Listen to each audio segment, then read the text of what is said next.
Hello friends, welcome to civil exam Guru. Civil exam Guru YouTube channel में आप लोगों का हार्दिक स्वागत है।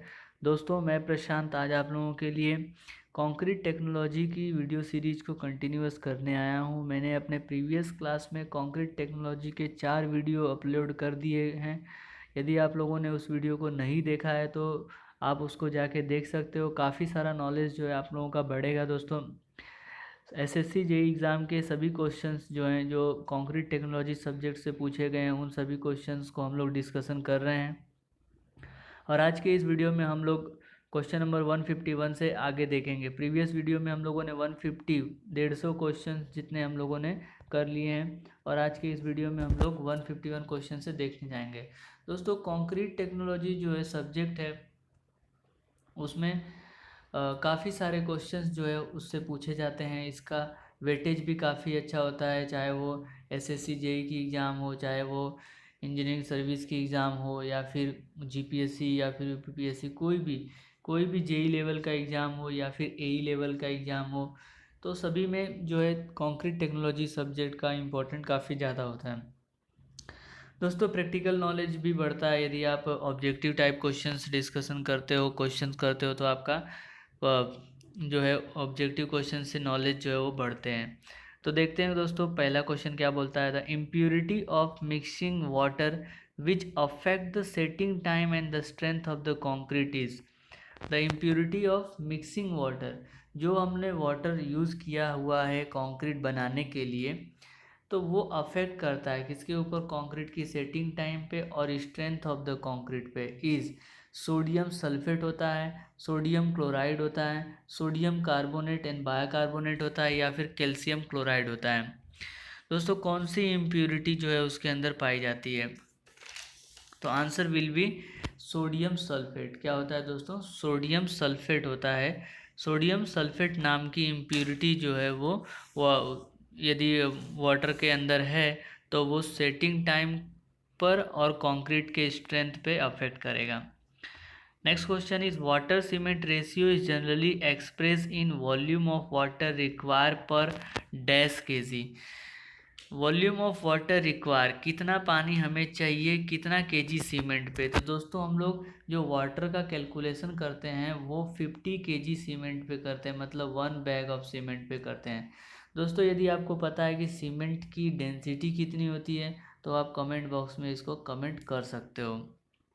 Next, the condition not applicable to the water cement ratio is internal moisture condition on hydration continue till complete strength is gained. Concrete specimen may be tested at any temperature. Concrete specimen are needed to be the same age, या concrete specimen are not needed to be the same size. दोस्तों, the answer of this question will be option B. Concrete specimen में be tested at any temperature. Concrete का जो specimen है वो किसी भी temperature पे टेस्ट किया जाएगा, तो condition is not applicable to the water cement ratio law. मतलब वाटर सीमेंट रेशियो के मुताबिक जो है जो कॉन्क्रीट का टेस्टिंग होना चाहिए वो दोस्तों 23 डिग्री सेल्सियस टेम्परेचर पे हो जाना चाहिए। According to the water cement ratio law, the strength of workable plastic concrete, water cement ratio law के मुताबिक the strength of workable plastic concrete, जो वर्केबल कंक्रीट है, जिस कंक्रीट की वर्केबिलिटी अच्छी है, तो वो उसकी स्ट्रेंथ किसके ऊपर डिपेंड करेगी, depend on the amount of water to use in mix. मतलब कंक्रीट मिक्स बनाने में हम लोग कितना अमाउंट ऑफ पानी ऐड कर रहे हैं उसके ऊपर डिपेंड करेगा। Does not depend upon the quality of cement mix with aggregate, does not depend on the quantity of cement mixed with aggregate. So friends, all option will be correct. Concrete having a slump of 6.5 centimetre is said to be, यदि कोई concrete का slump value जो है 6.5 centimetre है तो उस प्रकार के कंक्रीट को हम लोग क्या बोलते हैं। क्या वो ड्राई कंक्रीट होता है, क्या वो अर्थ मॉइस्ट कंक्रीट होता है, क्या वो सेमी प्लास्टिक होता है, या फिर प्लास्टिक होता है। तो answer of this question will be semi plastic.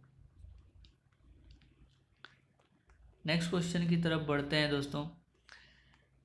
Concrete is unsuitable for compaction by a vibrator if it is. ऐसा कंक्रीट जो है वो वाइब्रेटर के थ्रू उससे कॉम्पैक्शन नहीं कर सकेंगे यदि वो कंक्रीट किस प्रकार का होगा। दोस्तों ऑब्वियसली यदि कोई कंक्रीट मॉइस्ट होगा, उसके अंदर ज़्यादा पानी होगा, तो उसका कॉम्पैक्शन करने में थोड़ा अपने को दिक्कत होता है। कॉम्पैक्शन एक ऐसी प्रोसेस होती है फ्रेंड्स जिसके अंदर हम लोग एयर वॉइड्स को रिमूव करते हैं। किसको रिमूव करते हैं? एयर वॉइड्स को। और एयर वॉइड्स रिमूव करके हम लोग ड्राई डेंसिटी जो होती है उसको हम लोग बढ़ाते हैं। तो कॉम्पैक्शन के थ्रू जो है उसकी ड्राई डेंसिटी जो है वो बढ़ जाती है। कॉम्पैक्शन करने के अलग अलग प्रोसेस होते हैं। उसी प्रकार से एक कंसोलिडेशन प्रोसेस होता है जिसके थ्रू हम लोग वाटर के वॉइड्स को रिमूव करते हैं। Increase cohesiveness of a concrete mix.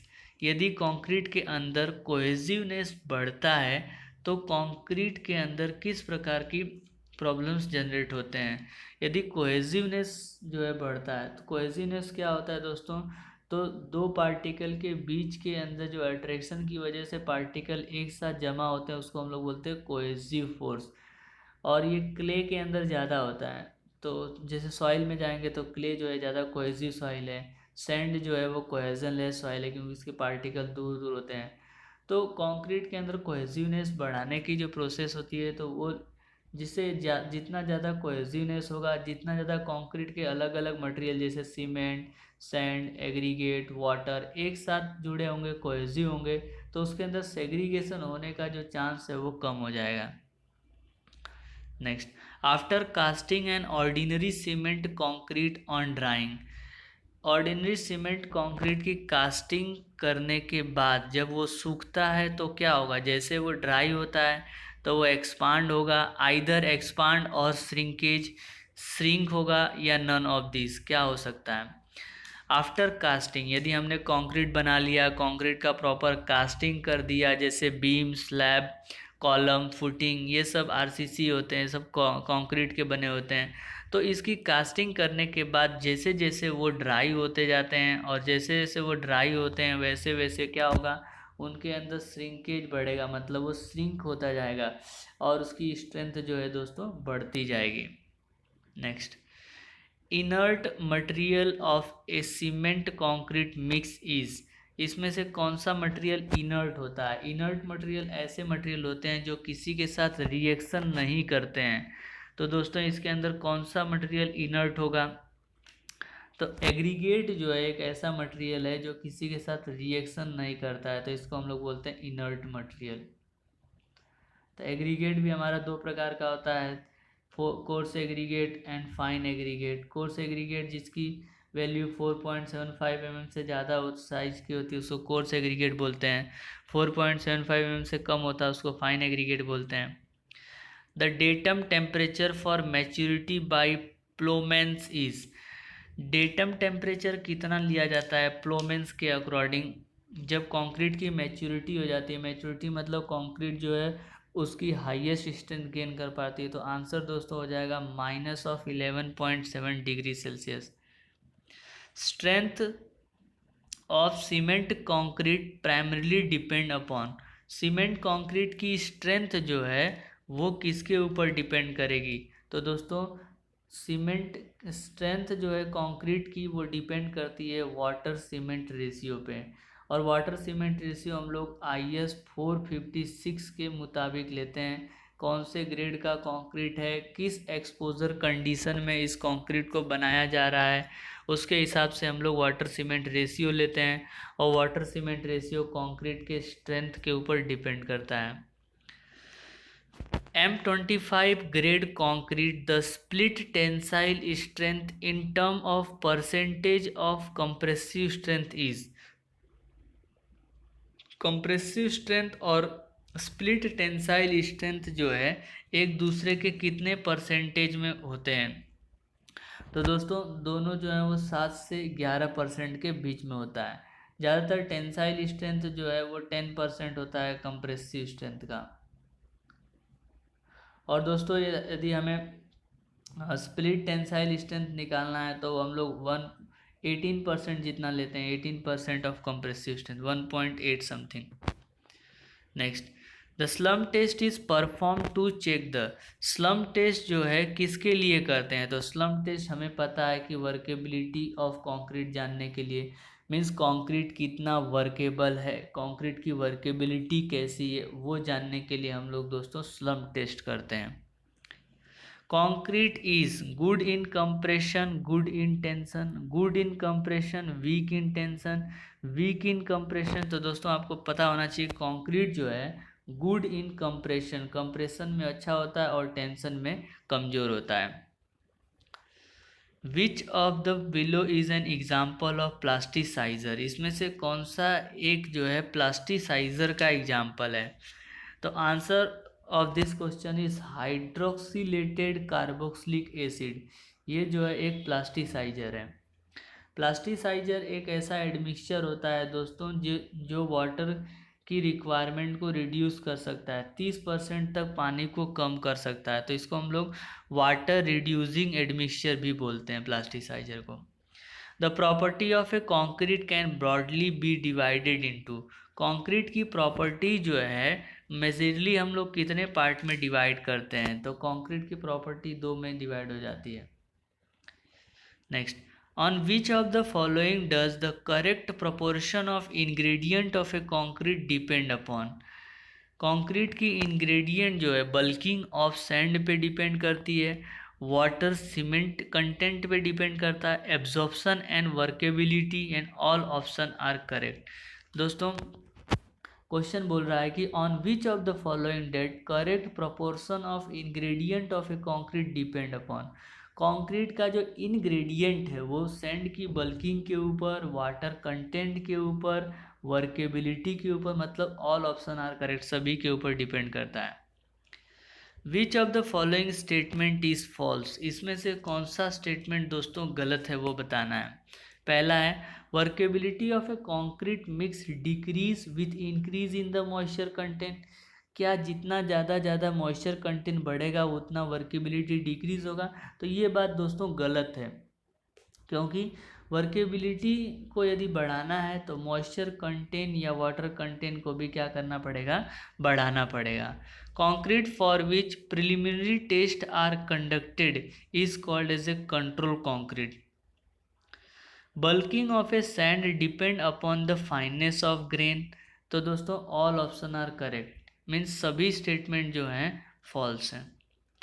Transport of a concrete by pump is done for a distance of, concrete का जो हम लोग ट्रांसपोर्टेशन करते हैं वो कितने डिस्टेंस के लिए किया जाता है, तो दोस्तों 400 मीटर की डिस्टेंस के लिए हम लोग कॉन्क्रीट का ट्रांसपोर्टेशन करते हैं by using pump. Next question की बात करते हैं। Calculate the quantity cubic metre of aggregate require for construction of solid circular section of diameter 3.5 metre and height is 5 metre if M25 grade of concrete is required. Quantity of aggregate चाहिए अपने को। M25 में क्या होता है दोस्तों, 1:1:2 होता है, और इसका वॉल्यूम हमें निकाल देना है, तो वॉल्यूम ऑफ सिलेंडर क्या हो जाएगा, सॉलिड सर्कुलर सेक्शन है, सॉलिड सर्कुलर सेक्शन जो है इसका हमें निकालना है कंक्रीट का, तो डायमीटर दिया और हाइट भी दिया है, तो πr²h हो जाएगा, πr²h, यहाँ से वॉल्यूम निकल जाएगा, और उसके बाद फिर उसका हम ड्राई वॉल्यूम निकालेंगे। तो इस तरीके से जब हम कैलकुलेशन करेंगे दोस्तों तो हमारा जो आंसर आएगा वो C आ रहा है 37। Next, pick up the incorrect statement from the following, इसमें से जो स्टेटमेंट गलत है वो हमें बताना है। तो एडमिक्सचर गिव्स हाई स्ट्रेंथ, ये जो है स्टेटमेंट थोड़ा सा गलत लग रहा है कि एडमिक्सचर की यूज से जो है हाई स्ट्रेंथ मिलता है, ये गलत स्टेटमेंट है। नेक्स्ट क्वेश्चन की बात करते हैं। Pickup the correct statement from the following, इसमें से कौन सा स्टेटमेंट सही है वो हमें बताना है। तो सही स्टेटमेंट में बोल रहा है कि gypsum is a calcium sulphate is act as a retarder, बहुत सही बात है कि जिप्सम जो है उसका केमिकल नाम होता है कैल्शियम सल्फेट, और वो एक रिटार्डर के तरीके से काम करता है, मतलब कि सेटिंग टाइम को रिड्यूस करता है। हाई टेम्परेचर यदि टेम्परेचर ज़्यादा है तो increase the strength of the concrete, वो कंक्रीट की स्ट्रेंथ को बढ़ा देगा। Decrease the strength of the concrete, concrete की स्ट्रेंथ को कम करेगा। Has no effect on the strength of the concrete, none of the above. यदि टेम्परेचर ज़्यादा है दोस्तों तो वो क्या करेगा, कंक्रीट की स्ट्रेंथ को डिक्रीज कर देगा। तो decrease the strength of the concrete, concrete की स्ट्रेंथ को रिड्यूस कर देगा। Next, proper proportioning of a concrete ensure, यदि कंक्रीट का प्रोपोर्शन प्रॉपर है तो उसके अंदर क्या हो सकता है, क्या वो डिज़ायर स्ट्रेंथ और वर्केबिलिटी मिलेगी? ऑब्वियसली मिलेगी। डिज़ायर ड्यूरेबिलिटी होगा, ड्यूरेबिलिटी के मतलब होता है दोस्तों कितना समय तक कंक्रीट टिक सकता है। वाटर टाइटनेट होगा, all option are correct. Curing की वजह से क्या होगा, reduce the shrinkage of concrete, curing ज़्यादा करेंगे तो श्रिंकेज जो है कम होगा।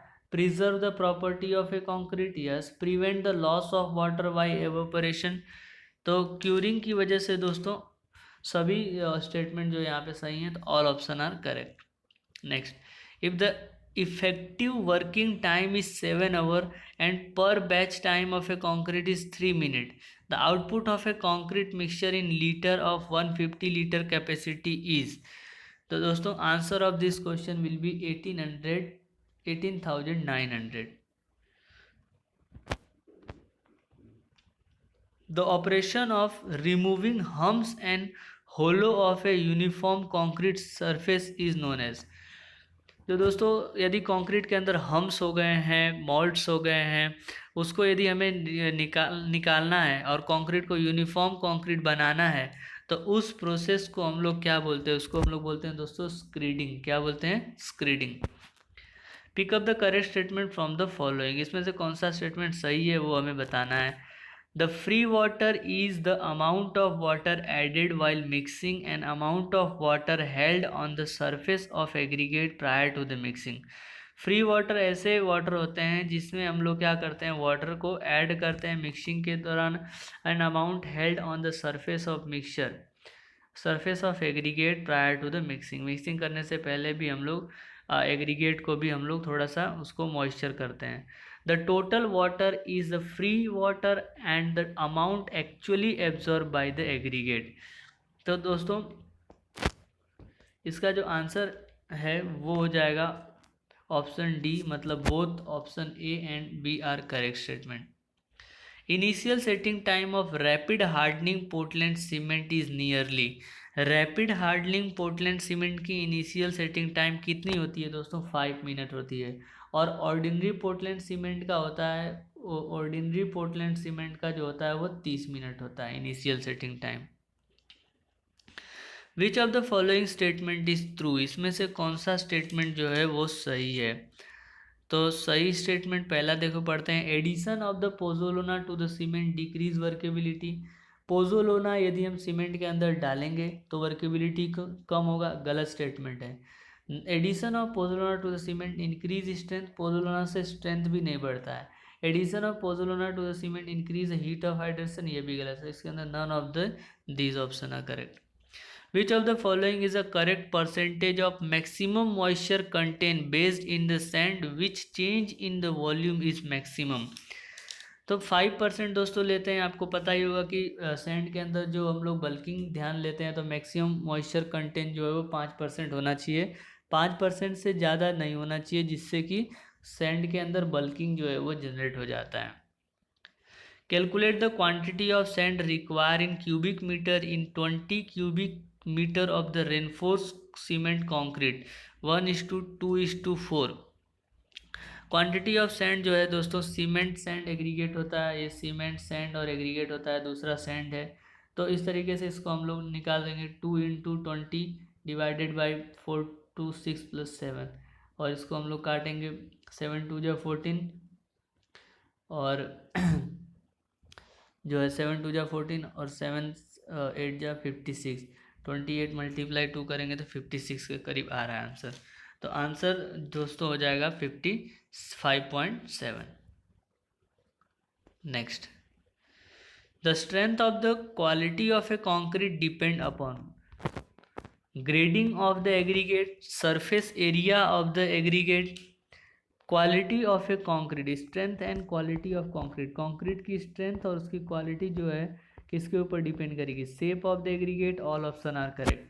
तो friends all option will be correct. Curing a concrete for long period ensure better, यदि हम अधिक समय तक क्यूरिंग करते हैं तो क्या होगा? ज़्यादातर क्यूरिंग करने से कॉन्क्रीट की स्ट्रेंथ जो है वो बढ़ती है। The main object of compaction of a concrete is, compaction करने का मेन ऑब्जेक्टिव क्या होता है दोस्तों? तो to eliminate the air hole, ये भी सही है, एयर होल निकालने के लिए। टू अचीव मैक्सिमम डेंसिटी, सही बात है कि मैक्सिमम डेंसिटी जो है वो बढ़ती है कॉम्पेक्शन करोगे तो। To provide the intimate contact between the concrete and embedded material, ये भी सही है, तो ऑल ऑप्शन जो है वो करेक्ट हो जाएगा। Next, grading of the sand causes great variation in, grading of the sand, sand की जो ग्रेडिंग करते हैं उसकी वजह से किसके अंदर बहुत ज़्यादा वेरिएशन देखने को मिलता है? ग्रेडिंग जो है वो उसके वर्केबिलिटी पे भी इफेक्ट करेगा, स्ट्रेंथ पे भी इफेक्ट करेगा, ड्यूरेबिलिटी पे भी इफेक्ट करेगा, तो दोस्तों all option will be correct. Batching error means inaccuracy in a quantity of, batching error का मतलब क्या होता है? बैचिंग मतलब दोस्तों वेट वजन करना, या वॉल्यूम बैचिंग होता है या वेट बैचिंग होता है। तो इसके अंदर जो है दोस्तों इसका आंसर जो है वो हो जाएगा सभी लेते हैं, एग्रीगेट की भी बैचिंग करते हैं, सीमेंट की भी, वाटर की भी, तो all option will be correct. The proportion of ingredient in concrete mix is given as 1:2:4. What will be the actual quantity of sand per unit volume of the cement if it undergo the 20% of bulking? Sand की actual quantity जो है वो हमें calculate करनी है, यदि उसके अंदर 20% बल्किंग हो रहा हो तो सेम दोस्तों इसका हमें कैसे कैलकुलेशन करना है? सैंड जो है वो 2 है यहाँ पे, तो 2 ऊपर हो जाएगा और 7 नीचे हो जाएगा। सैंड की डेंसिटी जो है वो हमें, जब 1 मीटर क्यूब की बात कर रहे हैं तो इसका 20% जो है बल्किंग हो गया है तो 0.8 ले लेंगे। तो इस तरीके से इसको हम लोग सॉल्व करेंगे। सॉल्व करने के बाद जो इसका हमको आंसर मिलता है दोस्तों, आंसर जो है इसका हमारा मिल जाएगा 2.4। What is a range of slump of concrete which is used as a mass concrete? यदि हम किसी कंक्रीट को मास कंक्रीट की तरीके से यूज़ कर रहे हैं तो उसका स्लम्प वैल्यू कितना होगा? तो दोस्तों उसका स्लम्प वैल्यू हो सकता है 20 से 50 mm के बीच में। In the symbol used to represent the concrete mix mx, m stand for mix and x represent the, x क्या बताता है कि 28 दिन के बाद उसकी कंप्रेसिव स्ट्रेंथ जो है वो कितनी होगी, वो बताता है। 28 दिन के बाद कंप्रेसिव स्ट्रेंथ बताता है। सेपरेशन ऑफ वाटर और water sand cement from A freshly mix concrete is, separation of water और वाटर सैंड, पानी का अलग हो जाना या वाटर सैंड के अंदर से, freshly mix concrete is known as. तो जो वाटर का सेपरेशन होता है दोस्तों तो उसको हम लोग क्या बोलते हैं? आपको पता ही होगा, उसको बोलते हैं ब्लीडिंग। मटेरियल का सेपरेशन हो जाता है उसको बोलते हैं segregation. Internal friction between ingredient of a concrete is decrease by using, internal friction between ingredient of a concrete, concrete का जो इनग्रेडिएंट है सीमेंट, सैंड, एग्रीगेट, वाटर, उनके बीच के अंदर इंटरनल फ्रिक्शन जो है वो डिक्रीज हो सकता है। क्या यूज़ करेंगे? तो यदि हमें उसका इंटरनल फ्रिक्शन डिक्रीज करना है तो उसके अंदर मोर वाटर मतलब ज़्यादा पानी डालना पड़ेगा और कोर्स एग्रीगेट को भी बढ़ाना पड़ेगा। In a slump test, each layer of the concrete is compacted by steel rod of 60 centimeter long and 16 mm diameter for, हम यदि स्लम्प टेस्ट कर रहे हैं तो जो हर एक लेयर के ऊपर जो कॉम्पैक्शन हमें करना पड़ता है वो कितना टाइम्स करना पड़ता है दोस्तों? तो 25 बार हम लोग कॉम्पैक्शन करते हैं हर लेयर पे, 25-25 ब्लोस का कॉम्पैक्शन करते हैं। जो स्टील रॉड होता है वो 60 सेंटीमीटर लॉन्ग होता है और 16 mm उसका डायमीटर होता है। To prevent segregation the maximum height of placing concrete is, segregation को बचाना है तो maximum height of placing concrete जो है वो 150 सेंटीमीटर होना चाहिए according to IS code 456। Shuttering of a hall measuring 4 metre by 5 metre can be remove after. Hall की जो शटरिंग है, जो 4 मीटर बाई 5 मीटर का जो हॉल है, उसकी शटरिंग जो है कितने दिन के बाद हम लोग निकालते हैं? तो shuttering of the hall will be remove after 7 days, 7 दिन के बाद उसका हम लोग निकाल देते हैं। For compacting plain concrete road surface of thickness less than 20 centimetre we use. यदि किसी का प्लेन कंक्रीट का कॉम्पैक्शन करना है और उसका थिकनेस 20 सेंटीमीटर से कम है, तो हम लोग यूज़ करेंगे स्क्रीड वाइब्रेटर। क्या यूज़ करेंगे दोस्तों? Screed vibrator. For the given workability the grade requiring the least amount of water is one that gives.